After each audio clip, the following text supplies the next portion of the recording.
Hello everyone and welcome to my free-to-play Rares Only Plus challenge. In this series I'll be progressing through the game using champions who are rare, uncommon, or common, plus any champion who is free and permanently available to all players. So with all that out of the way, let's dive in.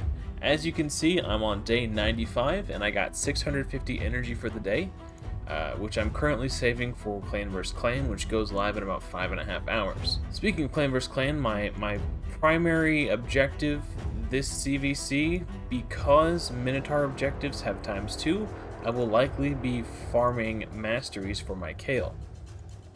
He is level 60, but because my primary use case for him is likely to be Ice Golem 20, I don't want to take War Master for his masteries.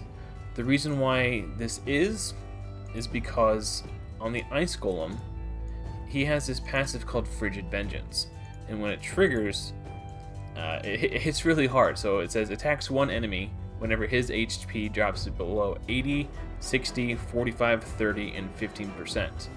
This attack will revive any dead allies to 100% HP. This attack will ignore 50% of each enemy's defense for each alive ally. So if one ally is up, it ignores 50% of your defense. If both are up, it ignores 100% of your defense. And then it has a chance to freeze. So the interesting quirk about Ice Golem is if you push him over these HP percentage thresholds, 80, 60, 45, 30, and 15, through damage from poisons or HP burns, it will not trigger Frigid Vengeance. But War Master can and is quite likely to push him over these thresholds because it always does a big chunk of damage. So because of that, I would like to build an entire team for Ice Golem specifically where nobody has War Master, and the only type of big damage I have are going to be poisons from Kale and HP burns from Drexlar. So that's my plan. It's going to take quite a lot of grinding and it's going to be a pain in the butt, but I think once I get it done it'll be worth it overall. Also this CVC, I plan to invest my 1200 medals. I'm going to start off with Void Accuracy to try to bolster my Bellower's accuracy currently. He's a little shy of where he needs to be for level 20 dungeons. And then after that, I'm honestly not really sure what I want to do. I'll just kind of figure it out in the moment, I guess. Also for CVC, I do plan to book Bellower. He takes 12 books total. And then if I have with what I have left over, I will invest into Kale to get his A1 higher percentage chance to place poisons, as well as his A3 and the cooldown on his A3 as well. So in total for books, I have 17 rare, 15 epic, and 25 legendary. Now, I've spoken about this in the past, but because I'm only building rares that are epics that are free and permanently available, Dark Elhaine is the first epic I'm going to build on this account after High Khatun. She only takes 9, so I effectively have 6 extra epic books that I could use towards booking Kale. Even if I do more than that, I still like a full month away from getting Dark Elhaine, and because I'm able to 2-key Nightmare every day and 1-key Brutal as long as it doesn't go Force like it did today. I actually had to use 2 keys to clear Brutal. Nightmare, an easy 2-key. So we have Nightmare down, and I'm able to get 2 keys in while it's still on Void, so I never have to worry about Affinity. So from the double chest on Nightmare, double chest on Brutal, and on the days where I don't have to 2-key Brutal, I can 1-key Hard as well. So it's even more chances for epic books. So I really don't mind using my epic books on my rares since I'm not really building that many epics on this account. Really, it's going to be Dark Elhaine and then Archmage Helmet. Speaking of Archmage Helmet, cleared a few more Doom Tower secret rooms, so we're up to 30 for Helmet. I managed to get a total of 65 fragments for Ostrid. However, she does not fall within the parameters of my challenge, but I will be converting these 65 fragments into chests, which will hopefully give me more fragments for High Mother Mod, because High Mother Mod does fall within the parameters of my challenge. Other champions who fall within the parameters of my challenge are Drexlar Blood Twin, for whom we have 88, and I will get another fragment tonight when in about 6 hours, I set an alarm on my phone to remind me to pick up the Drexlar fragment so I don't forget. However, while I was at work last week, the alarm went off, but I was busy at work, and I was like, oh, I'll get that in a second. I put it off and I forgot. And I came back like 3 or 4 hours later and was like, ah. So it's like, the fragment spawns at like 4 a.m. my time.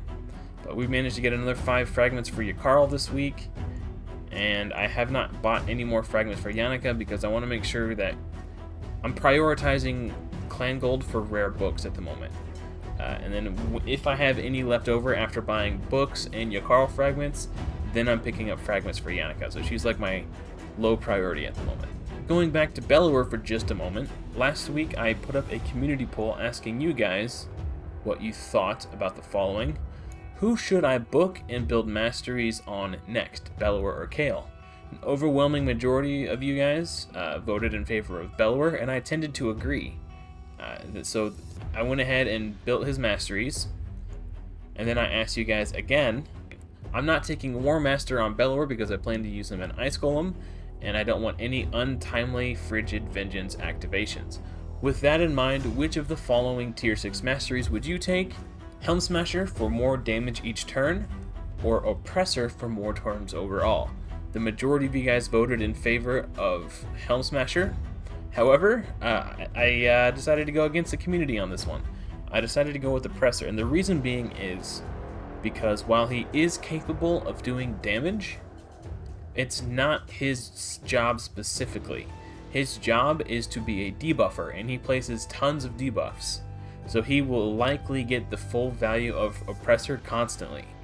So an extra 10% turn meter fill rate for my Bellower is a lot. So the more turns he takes, the more he attacks, and the more debuffs he places, which is his job. He's the debuffer. This is always subject to change. I just wanted to try Pressor because I've never actually had a champion built an Oppressor where I was like, oh yeah, I really like this. But it's actually been very good on my Bellower so far. And because this week's CVC features a ×2 Minotaur objectives, I am likely to grind masteries for Kale. That's where I'm going to spend a lot of my energy farming during CVC. I want to pick up Master Hexer to increase the likelihood to make it so when he places poisons, there's a 30% chance to extend the duration of them by 1 turn. So that'll give him tons more poison damage.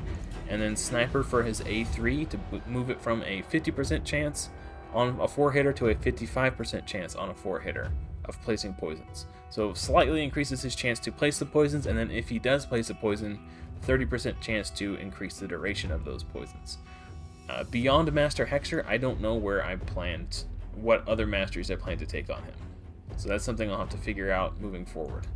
I might not even take a Tier 6 mastery on him, because it takes a lot of energy and it's a lot of grind, and I don't really know what I would take. Possibly a Pressor, possibly Eagle Eye, maybe just Elixir of Life, which I won't be able to take that. I won't be able to reach from Sniper. I don't know, who knows? But as it stands right now, I really don't know which mastery I'm going to take. So that's it for my CVC plans. Moving forward, Faction Wars and Dark Elves, I was able to beat the boss with my Kale, so that's one more faction down where I can beat the boss. So that was really good. I assumed he would be able to, but you never know. So I was glad to see that it worked out. Arena, still in Gold 5, still in Bronze 2. It's gotten to a point where this was my defense at reset. It's like I don't even have to try to stay in, it just happens. So that's kind of cool. Also, speaking of arena defenses and such, now that the Forge Pass is live again, there is a Forge Pass daily challenge which reads, defeat 25 champions in the Classic Arena. If you are the type of player who puts up easy defenses anyway, go ahead and put in food champions alongside who your normal one-man defense is. This will make it so much easier for players to complete that Forge Pass challenge every day. It's insane. Like, it took me about 7 hours to complete it yesterday. And for other players who are even newer than myself, it might take even longer. It's just crazy how big a difference a small act of kindness, such as setting an easy defense for other people to beat so they can finish that crap every day. It's just massive. It's a huge quality of life. And I wouldn't ask you to do it if I wasn't willing to do it myself. But if you're active in the game and you're constantly spending your tokens, like, you will win more than you get attacked. But yeah, you can see, like, this person right here doing it exactly right. 4 easy to beat champions, so players can finish that Forge Pass mission when it comes up. I don't mind the one-man defenses because it's still free wins for farming Great Hall medals, but this is what you really ought to be doing. Okay, so I have a 4-man food defense for that reason exactly. Once again, I picked up the rare book, and I still have 5.5 hours left. It's 10:35 p.m. where I'm at right now, so it's a huge pain in the butt. I really wish Plarium would make it so that at midnight UTC, when the quest and everything reset, that it would reset the cooldown on Drexthar. Or just remove the cooldown entirely. Just let me buy fragments if I have the gold bars. Like, who cares? It's not a big deal, guys, I promise. It's fine. Plarium, it'll be okay. Referencing the thumbnail of this video, looking to the horizon. The reason I set the Celestial Griffin as the thumbnail is because if you're new and you're trying to progress through Clan Boss, you need Guardian gear. Guardian gear is the reason I'm able to 2-key Nightmare every day. Reliquary Tender, Grave Chill, Frozen Banshee, Coffin Smasher are all in Guardian set, which means they are all ally protecting each other and High Katoon. So High Katoon is taking 40% less damage because of the Guardian sets on these guys, and then everyone else on my team is taking 30% less damage. So the only other healing I have on my team besides the 10% heal from Guardian each turn is Reliquary Tender's A2. Without the Guardian set, I wouldn't be able to do this level of Clan Boss. And with better Guardian gear, with more speed in the substats, it is my belief that I will be able to build a 2-1 speed-tuned team capable of taking down Ultra Nightmare. So that is my plan. That is the horizon I'm looking forward to. Last time we faced this rotation was the first rotation I was playing in the game, and I could not beat the Nether Spider. This time around, I smoked it using this team right here. It wasn't even a little hard. It was actually very easy. And I have 3 champions and Guardian set for this team. So when Belaware attacked all the Spiderlings, he didn't kill them on the first attack, so he actually had to attack them twice, which means I was getting counterattacked by all the Spiderlings, but nobody died because of the Guardian sets. And then between the War Master procs of these 4 champions, plus all the poisons, I think the boss spider died in like 2 or 3 turns. It was actually really easy. So this is where I got hung up on this rotation last time. And then I just hit auto climb while my wife and I were watching TV, and I fully cleared all the waves with my wave clear team, which this time around was this team right here: High Katoon, Bellower, Soulbond Bowyer, War Maiden, and Reliquary Tender. I didn't have any issues. It never stopped once. And then again, while watching TV, I just stuck this exact same team in, hit battle, and then I looked back at my phone and I had done it my first try. So I believe tomorrow, this stage right here is the Celestial Griffin yet again. And after beating all of these bosses on the previous days, I've always doubled back to Griffin to farm all of my silver keys here to get forge materials to craft more Guardian set. The forge materials you gain for farming level 1 of Griffin are only 3 and 4-star gear, but it was enough for my team to get to Nightmare Clan Boss. If you look at their gear, 4-star, 4-star, 4-star, 4-star, all of it. 4-star, 4-star, 4-star, 4-star, 4-star, 4-star, 4-star, 4-star. You're noticing a pattern here. The reason I went with weapons, helms, shield, and boots is because the stats you gain from these slots don't scale as well as the stats you gain from the armor in these slots. Weapon is always flat attack, helm is always flat HP, shield is always flat defense, and boots should always be speed unless you're like super endgame and you're speed tuning something, you can get them into damage boots. But for most players who are progressing through the game, you want speed. And you only lose 5 speed between 5-star boots and 4-star boots. This allows me to get more stats on my champion by putting them in sets other than Guardian for the chest and the gloves. So we have HP percentage chest, defense percentage gloves, HP percentage gloves, defense percentage chest, and a defense set. HP percentage gloves, defense percentage chest. Frozen Banshee actually has a 3-star weapon because it had speed, accuracy, and HP percentage, which are very valuable for clan boss. But again, 4-star helm. This is the one champion where I mixed things up a little bit, and I gave her a HP percentage Guardian chest, with defense percentage gloves, and a 5-star shield from the retaliation set, so I can get some counterattacks for more poisons. But yeah, 4-star gear, 2-key nightmare. Who would have thought? Me, actually, which is why I farmed the gear. And my War Maiden's in Guardian set too, because she's on my Dragon team. Just having these ally protect sets on everybody has made progressing through content far more easy than it would be otherwise. Once I'm in the Doom Tower, and I clear this stage of Griffin, this is where I'm going to be farming.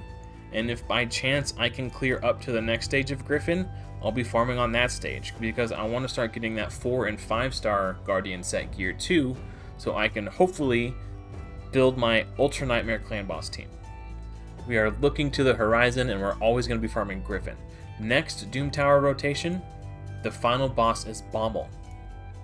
And because of that, I don't want to get hung up on Boml, so I've already started building my Master Butchers, who have this passive. When attacked, heals all allies equal to the amount of damage taken. Does not work against bosses. However, it works against bosses' minions, such as Boml's Dread Bombs. Those are the bombs that whenever you decrease his turn meter or put a debuff on him, or whatever it is, I forget the exact mechanics, but he'll summon these big bombs that explode and kill your team. Well, if you have 2 Master Butchers, they will take turns healing each other and keeping each other alive, as well as the rest of your entire team. So 2 Master Butchers should be enough to get me through Boml, which is where I got hung up on the last time the Boml rotation came around. Not only that, but he's got this, on a 4-turn cooldown, a 2-turn provoke, and it places the provoke, so it cannot weak hit. So between the 2 of them, if they're each on a 4-turn cooldown, and they place it for 2 turns, they could alternate and take turns to provoke Magma Dragon. So Secret Magma Dragon tech, also Hydra for the Head of Decay, and they have a 30% chance of placing provoke on the A1 in case one of their or the other A2s get resisted. So really, really nice utility. They also have this other passive that revives a random ally with full HP when he dies. So it's actually kind of cool. So yeah, we're looking forward. I'm planning ahead. I am looking to the horizon and making sure that I'm prepared, so when these obstacles are put in my path, I'm ready and I can clear them, and I can just keep pounding away at the Griffin and farming as much Guardian gear as I can. Because not only will Guardian set gear help me ascend to higher levels of Ultra Nightmare if I can get gear fast enough to do the 2-1 speed tune, it's going to be massive for helping me complete Faction Wars. That's what I'm going for right now. An interesting topic of conversation came up on one of my previous live streams. Somebody asked if these token trader champions would be included in my challenge. And I think technically they do fall within the parameters of the challenge, being free and permanently available to all players. So I do think they are technically allowed. I think they should be allowed, but I want to know what you think. I'm going to do a community poll on my community page where you can vote yes or no what you think on these champions. Now, before you automatically hit no, let me let me present both sides of the argument, actually. Before you vote one way or the other, let me present both sides of the argument. So one side of the argument, this argument against them would be that the token trader is poor value, and it's so unlikely that most players will be able to access these champions to help them progress in the game. And that would be a very valid argument. However, on my previous account, which was a free-to-play account, I did access a champion from the token trader. I pulled a 6-star perfect soul for my Foley, and because I pulled a 6-star perfect soul for my Foley, and I happened to have 6 duplicate legendaries lying around, I bought Foley from the token trader.